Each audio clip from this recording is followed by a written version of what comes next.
வணக்கம் வந்தனமன் நமஸ்கார். Welcome to ndtalks. இன்றைக்கி நம்ம ndtalksல என்ன வீடியோ பார்க்க போகிறோம் அப்படின்னு சொன்னால், இந்த உலகம் ரொம்ப பயந்துட்டு இருக்கக்கூடிய ஒரு விஷயம் என்ன அப்படின்னா, மனிதனுடைய வேலைவாய்ப்புகளை கம்ப்யூட்டர் அப்படிங்கிற கணினி இருக்குது பார்த்தீங்களா, அது பிடுங்க போகுதா அப்படின்னு சொன்னால் இல்லைன்னு சொல்கிறதுக்கெல்லாம் இல்லை. கண்டிப்பாக அது நடக்க தான் போகுது. இன்னும் ரொம்ப குறுகிய காலத்துக்குள்ளே 15 வருஷத்துக்குள்ளே ஒரு மேஜர் ஷிஃப்ட் ஒன்று இருக்கும். ஆனால் ஒரு 40-50 வருஷத்துக்குள்ளே ஒரு மேஜர் ஷிஃப்ட், ஒரு மிகப்பெரிய ஒரு ஷிஃப்ட் அப்படிங்கிறது கண்டிப்பாக நடக்கும். கம்ப்யூட்டர் ஃபீல்டில் இருக்கக்கூடிய ஆட்களுக்கு தெரியும். இதை நம்ம சராசரியாக நம்ம பார்த்துக்கிட்டே தான் இருக்கோம். ஏன் அப்படின்னு சொன்னால், நம்ம மனுஷங்க கிட்ட இன்ட்ராக்ட் பண்ணுறதை விட மிஷின்ஸ் கிட்ட இன்ட்ராக்ட் பண்ணக்கூடிய அந்த காலம் ரொம்பவே அதிகமாகி போச்சு. இன்றைக்கி நம்ம ஏதாவது ஒரு ஹெல்ப் வேணும், ஏர்டெல் ஆஃபீஸ்க்கே ஃபோன் பண்ணுறோன்னு பார்த்துங்களேன். நீங்கள் என்ன சர்வீஸ் ப்ரொவைடர் வச்சுருந்தாலும் சரி, அந்த ஆப்போசிட்டில் என்ன மனுஷனாக பேசிகிட்டு இருக்கான், அவன் ப்ரோக்ராம் ஒரு கம்ப்யூட்டர் பண்ணி வச்சுருக்கான், அதுதான் நம்மகிட்ட பதில் பேசிக்கிட்டு இருக்கு. ஸோ அந்த ஒரு கடைசி நம்ம முடிஞ்ச அளவுக்கு எல்லா சொல்யூஷனுமே தந்துடுறான். முடியாதப்போ அந்த ஆளுகள்கிட்ட போகிறாங்க. ஆனால் அதையும் நிறைய மேம்படுத்திக்கிட்டே இருக்காங்க. சுத்தமாக ஆப்போசிட் சைடில் மனுஷனே இல்லாமல் கம்ப்யூட்டரே மனுஷன் பேசுகிற மாதிரி பேசிட்டு எல்லா வேலையும் பண்ணோம் அப்படின்னு சொல்லிட்டு நம்மளுடைய கிளாசிக்கல் எக்ஸாம்பிள் கூகுள் அசிஸ்டன்ட் இருக்குது, ஆப்பிள்னுடைய சிரி இருக்குது. இப்போ வரைக்கும் கூகுள் தான் கெத்து, சரிங்களா? இப்போ ரீசெண்ட் ட்ரெண்டில் அந்த சாட் ஜிபிடி அப்படிங்கிறதெல்லாம் போயிட்டுருக்கு பார்த்தீங்களா. ஸோ ஆப்போசிட்டில் ஒரு மனுஷனுடைய தேவையோ இல்லை மனுஷனுடைய உதவியோ எதுவுமே இல்லாமல் மனுஷன் என்ன பண்ணுவானோ அதற்கு ஏற்றார் போலவே ஒரு கம்ப்யூட்டர் எல்லா வேலையும் பண்ணுவதற்குண்டான காலகட்டங்கள் அப்படிங்கிறது நெருங்கிட்டே இருக்குது. இது எனக்கு என்ன பிரச்சனை, எனக்கு இது நல்லது தானே அப்படின்னு கேட்டால், அந்த சேவைகளை நம்ம பயன்படுத்தும் போது அது நல்லா இருக்கும். ஆனால் அந்த பயன்படுத்துறதுக்கு நம்மளுக்கு காசு பணம் வேணும்ல, சோறு திங்கணும்ல, அதுக்கு நம்ம வேலைக்கு போய் சம்பாதிக்கணும் பார்த்தீங்களா. அந்த சம்பாத்தியம் வேலை அப்படின்னு வரும்பொழுது நம்மளுடைய வேலையை தான் அந்த கம்ப்யூட்டர் வாங்கி செஞ்சுக்கிட்டு இருக்குது. அப்படின்னா என்ன, மக்கள் தொகை அதிகமாகிட்டே இருக்குது, ஆனால் வேலைவாய்ப்பு அப்படிங்கிறது குறைஞ்சிக்கிட்டே வந்துக்கிட்டே இருக்குது ஆல்ரெடி. இனியும் ஃப்யூச்சரில் போக போக அது குறைஞ்சிக்கிட்டே தான் இருக்க போகுது. இதுதான் இன்றைக்கி நம்ம பார்க்கக்கூடிய ஒரு வீடியோவாக இருக்குது. அதாவது நம்மளுடைய திறமைகளை நம்ம எவ்வளோ தான் மேம்படுத்தினாலும் அதற்கு மீறி கம்ப்யூட்டர் அப்படிங்கிறது வந்துக்கிட்டே இருக்குது. இதனால் நாம் இழக்கக்கூடிய வேலைவாய்ப்புகள் என்னென்ன அப்படிங்கிறத இன்றைக்கி நம்ம பார்க்க போகிறோம். அப்படி 12 வேலைவாய்ப்புகள் அடுத்த ஒரு 15 வருஷத்துக்குள்ளதாகவே நிறைய இழக்கப் போகிறது. ஸோ இன்றைக்கி படிச்சுட்டு இருக்க ஸ்டூடெண்ட்ஸ் எல்லாம் இந்த ஃபீல்டில் ஏதாவது நீங்கள் ஒரு வேலைவாய்ப்பை தேர்ந்தெடுக்க போகிறீங்க அப்படின்னு சொன்னால் நீங்கள் கவனமாக இருக்கணும். ஏன்னா வெறும் ஒரு டிகிரி, ஒரு சர்டிஃபிகேட், ஒரு பேப்பர் இனிமேல் உங்களை காப்பாற்ற போகிறது இல்லை. உங்களுடைய திறமையை விட கம்ப்யூட்டர் பெட்டராக இருக்குது. அப்போ நீங்கள் கம்ப்யூட்டரை விட பெட்டராக யோசிக்கணும். இவ்வளோ நாள் நம்ம நோகாமல் நோம்பு கும்புறதும் கம்ப்யூட்டர் யூஸ் பண்ணிகிட்டு இருந்தோம்.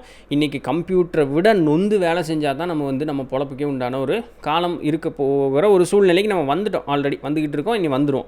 இது எப்படி நடக்குது அப்படின்னு சொன்னால், ஆர்டிஃபிஷியல் இன்டெலிஜென்ஸ் அப்படின்னு சொல்லக்கூடிய அந்த ஏஐ அப்படின்னு சொல்லுவாங்க, அதன் மூலமாக தான் நடந்துக்கிட்டு இருக்குது. இப்போ நான் இந்த வீடியோலாம் போடுறேன், வீடியோ எடிட் பண்ணுறேன், இந்த தம்ப்நெயிலுக்கு ஃபோட்டோலாம் எடிட் பண்ணுறேன்.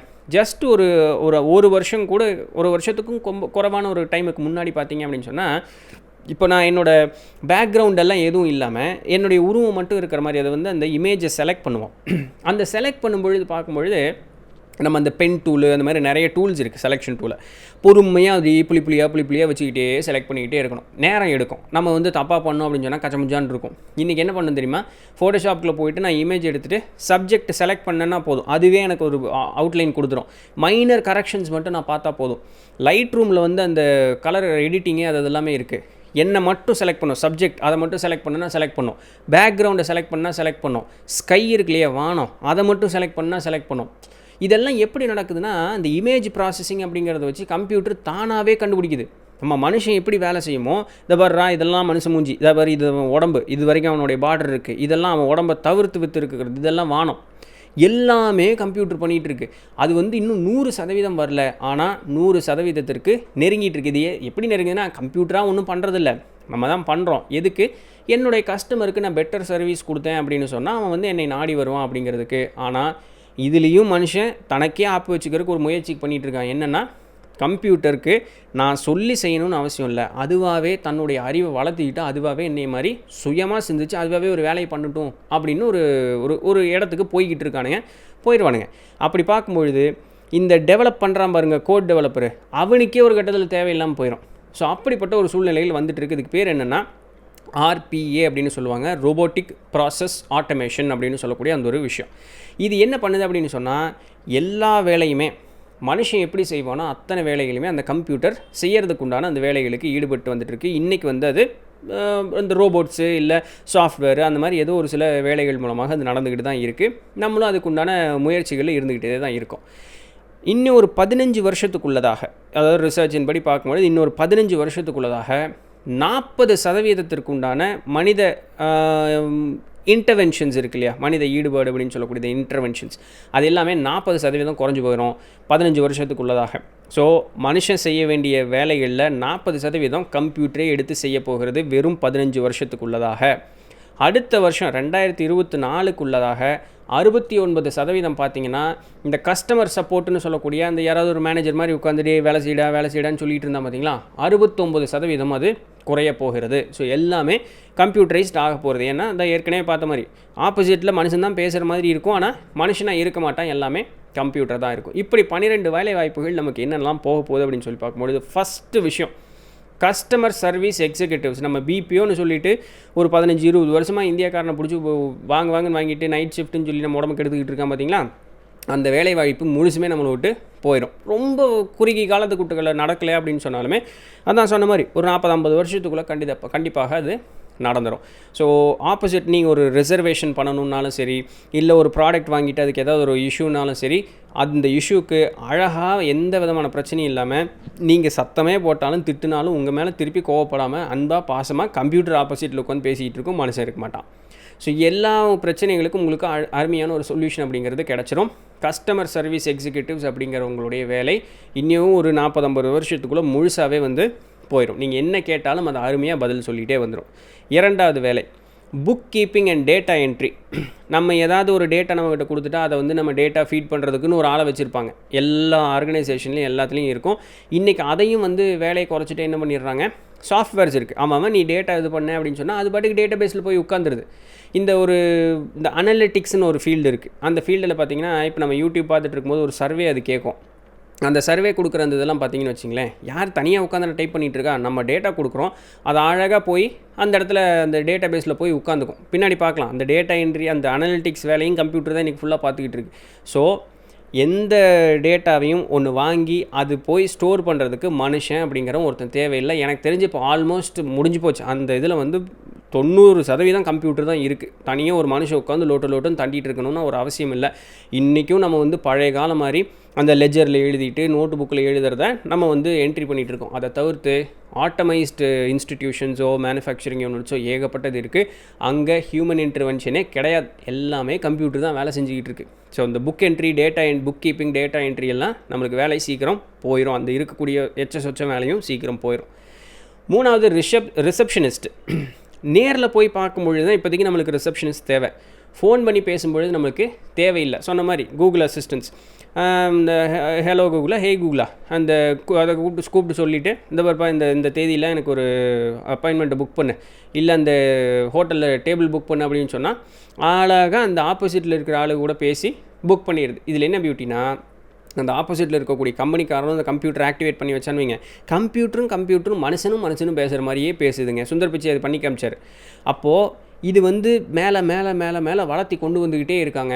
ரிசப்ஷனிஸ்ட் அப்படிங்கிறவங்க சுத்தமாகவே இருக்காது. அந்த சயின்ஸ் ஃபிக்ஷன் படத்துல எல்லாம் பார்க்கும்பொழுது அந்த ஹாலோகிராம் ஒன்று வரும் தெரியுமா, ரிசப்ஷனிஸ்ட் மாதிரி நேரில் போய் பார்க்கும்பொழுது கிட்டத்தட்ட அந்த ஒரு கட்டத்திற்கு இன்னொரு 40-50 வருஷத்துக்குள்ளே கண்டிப்பாக வந்துடுவோம். இப்போது ஆன்லைன் புக்கிங் எல்லாமே இந்த ரிசப்ஷனிஸ்டிங் வேலை கம்ப்யூட்டர் தான் பார்த்துக்கிட்டு இருக்குது. நாலாவது ப்ரூஃப் ரீடிங். இந்த ப்ரூஃப் ரீடிங் என்ன, கிராமர் மிஸ்டேக் இல்லாமல் இருக்கா, சென்டென்ஸ் ஃபார்மேஷன் கரெக்டாக இருக்கா, இது பார்க்குறது தானே. இந்த ஆட் ஒன்று போட்டுக்கிட்டே இருக்கான் பாருங்கள் கிராமர்லின்னு சொல்லிட்டு, அது அந்த வேலையை செஞ்சுட்டு போயிடுது. நீங்கள் காசு கொடுத்தா பண்ணணும்னு இல்லை, ஃப்ரீ சாஃப்ட்வேர் ஏகப்பட்டது இன்டர்நெட்டில் நமக்கு இருந்துக்கிட்டே தான் இருக்குது. ஸோ நீங்கள் எந்த ஒரு டேட்டாவையும் காப்பி பண்ணி உள்ளே போட்டிங்கன்னா போதும், நீங்கள் டைப் பண்ணது சரியாக இருக்கா இல்லையான்னு கம்ப்யூட்டர் சொல்லிடும். ஸோ இந்த வேலையும் நம்மளுக்கு போச்சு. அந்த காலத்தில் இங்கிலீஷ் படித்தவங்களுக்கு இந்த ஒரு வேலை ரொம்ப அதிகமாக இருந்தது. இன்றைக்கி அந்த வேலையும் போயிடுச்சு ஆல்மோஸ்ட். சரிங்களா, இன்னும் கொஞ்சம் அப்படி இருக்குது, ஆனால் இதுவும் போயிடும். அஞ்சாவது பார்த்திங்கன்னா இதுதான் பயங்கரமாக ஒரு டிரான்ஸ்ஃபர்மேஷன் நடந்தது. மேனுஃபேக்சரிங் இண்டஸ்ட்ரியும் ஃபார்மசூட்டிக்கல் இண்டஸ்ட்ரியும், மருந்து தயாரிக்கிறாங்க பார்த்திங்களா, மேனுஃபேக்சரிங் இண்டஸ்ட்ரியில் நான் ஒர்க் பண்ணியிருக்கேன். அதனால் எனக்கு தெரியும் அந்த ஒரு மேனுஃபேக்சரிங் யூனிட் எந்த அளவுக்கு ஆட்டோமைஸ்டாக இருப்பாங்க, எந்த அளவுக்கு அந்த ஆட்டோமேஷனையும் கம்ப்யூட்டர் ப்ரோக்ராமிங்கையும் நம்பி இருப்பாங்க அப்படிங்கிறது எனக்கு நல்லா தெரியும். இந்த ஐடி இண்டஸ்ட்ரியிலையோ இல்லை இந்த மேனுஃபேக்சரிங் யூனிட்டில் இருந்துட்டு நம்ம வீடியோ பார்த்துட்டு இருக்கக்கூடிய ஆட்களுக்கு நல்லாவே தெரியும் ஒரு மேனுஃபேக்சரிங் இண்டஸ்ட்ரியில் கம்ப்யூட்டர் மனுஷனுடைய தேவைகளை எந்த அளவுக்கு ஓவர்டேக் பண்ணிடுச்சு அப்படின்னு சொல்லிட்டு. ஃபார்மசூட்டிக்கல் மருந்து தயாரிக்கிறது. இன்றைக்கி நம்ம ஏதாவது ஒன்று கண்டுபிடிச்சோன்னு வச்சுங்களேன், இந்த எலிக்கு கொடுக்கணும், முயலுக்கு கொடுக்கணும், மனுஷனுக்கு கொடுக்கணும்னு அவசியம் இல்லை. அந்த கெமிக்கல் காம்பவுண்ட்ஸை சிஸ்டமில் கொடுத்தோம் அப்படின்னு சொன்னால் அந்த சிஸ்டமே எல்லாத்தையும் பார்த்து சொல்லிடும், இந்த மாதிரி ஒர்க் ஆகும்டா ஹியூமன் பாடிக்கு, இந்த இதுக்கெல்லாம் இந்த மாதிரி ஒர்க் ஆகும் அப்படின்ட்டு. Still they are trying to improve, but அந்த நாள் வந்துக்கிட்டே இருக்குது. ஸோ எந்த ஒரு மனித இடையூறுகளும் இல்லாமல் கண்டுபிடிக்கிறதுக்கே எவனாவது ஒருத்தர் இருப்பான். அது இன்னொரு 100 வருஷத்தில் கம்ப்யூட்டரே கண்டுபிடிச்சுன்னு பாருங்களேன். அது வரைக்கும் கண்டுபிடிக்கிறதுக்கு ஒருத்தர் இருப்பான். அதை டெஸ்ட் பண்ணணும் அப்படின்னு சொன்னால் கம்ப்யூட்டர் சொன்னால் அதை டெஸ்ட் பண்ணி கொடுத்துட்டு போகுது, அவ்வளோதான். இது நம்ம பிளட் டெஸ்ட் எடுக்கிற இடத்துலலாம் நடக்குது பார்த்தீங்களா. ஸோ மேனுஃபேக்சரிங்கையும் ஃபார்மசூட்டிக்கல் இண்டஸ்ட்ரியிலையும் இது பயங்கரமான ஒரு டிரான்ஸ்ஃபர்மேஷன் நடந்த ஒரு இதாக இருக்குது. 6வது பார்த்தீங்கன்னா ரீட்டைல் சர்வீசஸ். நீங்கள் இந்த கஸ்டமர் சப்போர்ட்டு, சிஆர்எம்னு சொல்லுவாங்க. கஸ்டமர்ஸ் ஐயோ மறந்து போச்சு, இவ்வளோ நேரம் ஞாபகம் இருந்து மறந்து. சரி, ஓகே, சிஆர்எம் அப்படின்னு சொல்லுவாங்க, இதை போட்டு விட்றேன். அந்த சிஆர்எம்மில் பார்த்தீங்க அப்படின்னு சொன்னால் என்ன சொல்கிறது, ஒரு கஸ்டமர்னுடைய தேவை எப்படி இருக்குது, அவன் வந்து நம்ம மேலே என்ன ஒரு மதிப்பு மரியாதை வச்சுருக்கான், மார்க்கெட்னுடைய தேவை என்ன இருக்குது, பொருளை நான் எப்படி கொடுத்தா வந்து அந்த மார்க்கெட்டுக்கிட்ட அதை போகுது. இவ்வளோ நாள் மனுஷங்களை யூஸ் பண்ணிகிட்டு இருந்தாங்க, இப்போ அதெல்லாம் நம்மளுக்கு தேவையில்லை. அதை எல்லாத்தையுமே கம்ப்யூட்டரே பார்த்துக்கும். டேட்டா மட்டும் ஃபீட் பண்ணால் போதும், அது பாட்டுக்கு அதுவே அனலைஸ் போட்டு கொடுத்துரும். நீ உன்னோட பழைய அவுட் சோர்ஸ் அது அவுட் டேட் ஆகி போச்சுடா, அப்டேட் பண்ணுறான், இந்த மாதிரி தேவை இருக்குதுடா, மார்க்கெட் நிலவரம் இப்படி தாண்டா இருக்குது, இது எல்லாமே கம்ப்யூட்டர் பண்ணிடும். ரீட்டைல் இண்டஸ்ட்ரியில் இந்த கம்ப்யூட்டர்னுடைய தேவைகள் அப்படிங்கிறது வந்து ரொம்ப ரொம்ப அதிகமாகி போச்சு. 7வது கொரியர் சர்வீஸ். இப்போ தான் ட்ரோனில் கொண்டு வந்து எல்லா பொருளையும் கொடுக்குறாங்க அப்படின்னு சொல்லிட்டு இருக்காங்க பார்த்தீங்களா. அது ஆல்மோஸ்ட் அமெரிக்கா பக்கம் இருக்கக்கூடிய இடத்துல ஒரு சில இடங்களில் நடக்கவும் ஆரம்பிச்சிருச்சு. அதனால் ஆபத்துக்கள் இருக்குது அப்படின்னு சொன்னாலுமே கண்டிப்பாக அதையும் வந்து மாறிடும். ஸோ இந்த ட்ரோன் மூலமாக இந்த நடக்கக்கூடிய அந்த கொரியர் சர்வீஸ் அப்படிங்கிறது ஃப்யூச்சரில் கண்டிப்பாக வந்துடும். 8வது பார்த்திங்கன்னா டாக்டர்ஸ், மருத்துவர்கள். இந்த ஆப்ரேஷன் பண்ணும்போது நம்மளால வந்து எதாவது இந்த வேண்டாத வேலையை ஒன்று பண்ணி நான் சீக்குன்னு சொல்லி டாக்டர்கிட்ட போனால் அவன் ஆப்ரேஷன் பண்ணி சீக்கோட அனுப்பிச்சி விட்டுறான். இதுக்கு மாறுதலாக ரோபோட்ஸ் வந்து இந்த ஆப்ரேஷன் பண்ணக்கூடிய அந்த வேலைகளுக்கு ரோபோட்டை கொடுக்க போகிறாங்க. இனிமேல் இந்த பிரசவம் பார்க்குறது அது இது எதுனாலும் சரி ஹியூமன் இன்டர்வென்ஷன் தேவை இருக்காது. இனி ஒரு 50 வருஷத்தில் கண்டிப்பாக இது நடக்கும். இப்போவே வந்து கம்ப்யூட்டர் ஒரு சில வேலைகள் பண்ணக்கூடிய மாதிரியெல்லாம் இருக்குது.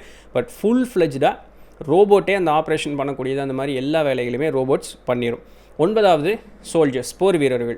இது பரவலாக நமக்கு தெரிஞ்ச விஷயம் தான். உலக நாடுகள் எல்லாமே இதை நோக்கி தான் பயணிச்சுட்டு இருக்காங்க. ஸோ மனித கொலை அப்படின்னு நடக்காமல் இருக்கிறதுக்காக ரோபோட்ஸை யூஸ் பண்ணுறதுக்கு அப்படின்னு சொல்லிட்டு அதுவும் நடக்கும்.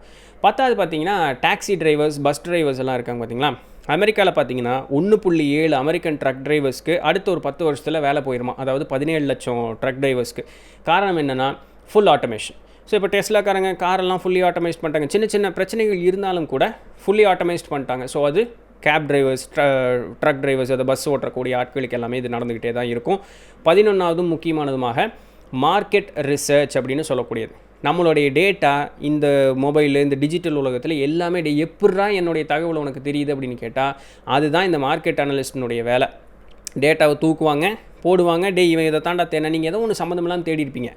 அது நீங்கள் அதுக்கப்புறம் எந்த வெப்சைட் ஓப்பன் பண்ணாலும் அந்த விளம்பரம் உங்கள் முன்னாடி வந்து நிற்கும். அதுக்கெல்லாம் காரணம் இதுதான். அந்த ஏஐனுடைய வேலை தான், ஆர்டிஃபிஷியல் இன்டெலிஜென்ஸினுடைய வேலை தான். ஸோ இந்த மார்க்கெட் ரிசர்ச் நீங்கள் யோசிச்சிங்கன்னா அந்த பொருளை கொண்டு வந்து முன்னாடி நிறுத்திடும். அந்தளவுக்கு கம்ப்யூட்டர்னுடைய ஈடுபாடு அப்படிங்கிறது வந்து உள்ளே இருந்துக்கிட்டே இருக்குது. 12வது பார்த்தீங்கன்னா செக்யூரிட்டி கார்ட்ஸ். இது வந்து சோல்ஜர்ஸ் மாதிரியே தான். ஸோ நம்ம வீட்டுக்கு இந்த ஐ ரோபோட் படத்தில் வரும் இல்லையா, ஸோ அந்த மாதிரி இந்த வீட்டுக்கு அது இதெல்லாம் வரும்பொழுது அந்த செக்யூரிட்டி கார்ட்ஸ் வந்து தாராளமாக ஸோ கம்ப்யூட்டர் இருக்கிற மாதிரி. இப்போ அதான் வெப் கேம் அது இதெல்லாம் வந்துருச்சு பாருங்கள். இனி ஃபிசிக்கலாக ஒரு ரோபோட்டு கொண்டு வந்து முன்னாடி நிறுத்துகிற ஒன்று தான் பாக்கி. அதை தவிர்த்து இந்த வெப் கேமு, அதுக்கப்புறம் இந்த எலக்ட்ரிக் இது சர்க்கியூட்டு அந்த மாதிரியெல்லாம் வந்துருச்சு பார்த்தீங்களா. ஸோ அது சிஆர்எம்னா கஸ்டமர் ரிலேஷன்ஷிப் மேனேஜ்மெண்ட் ஞாபகம் வந்துருச்சு. ஸோ இந்த மாதிரி இந்த 12 விஷயங்கள் மனுஷன் எவ்வளவு ஸ்கில்டாக இருந்தாலும் கூட அதை கம்ப்யூட்டர் அப்படிங்கிறது வந்து ஓவர் கம் பண்ணி மேலே வரத்தான் போகுது. இன்னி ஒரு 15 வருஷத்துக்குள்ளதாக, 40லேருந்து 50 வருஷத்துக்குள்ளதாக மிகப்பெரிய ஒரு மாறுதல் அப்படிங்கிறது வரப்போகுது. அதிகப்படியாக கம்ப்யூட்டரே நம்பிட்டு இல்லாமல் மூளைக்கு நம்ம கொஞ்சம் வேலை கொடுத்தோம்னா தான் தப்பிக்க முடியும். ஸோ அப்படிப்பட்ட ஒரு காலகட்டத்தில் நம்ம இன்றைக்கி இருந்துக்கிட்டு இருக்கோம். நீங்கள் என்ன நினைக்கிறீங்கன்னு சொல்லிட்டு கீழே கமெண்ட் பண்ணுங்கள். நாளைக்கு வேறு ஏதாவது ஒரு சுவாரஸ்யமான செய்தியில் பார்ப்போம். உங்களுக்கு ஏதாவது டாபிக் சஜஸ்ட் டிஸ்கஸ் பண்ணணுன்னு இருந்தாலும் சொல்லுங்கள், கீழே கமெண்ட்டில் சஜஸ்ட் பண்ணுங்கள். ஸோ அதை தொடர்ந்து பேசுவோம். அது வரையும் தொடர்ந்து இணைந்திருங்கள். நான் உங்கள் Nithilan Dhandapani. Bye.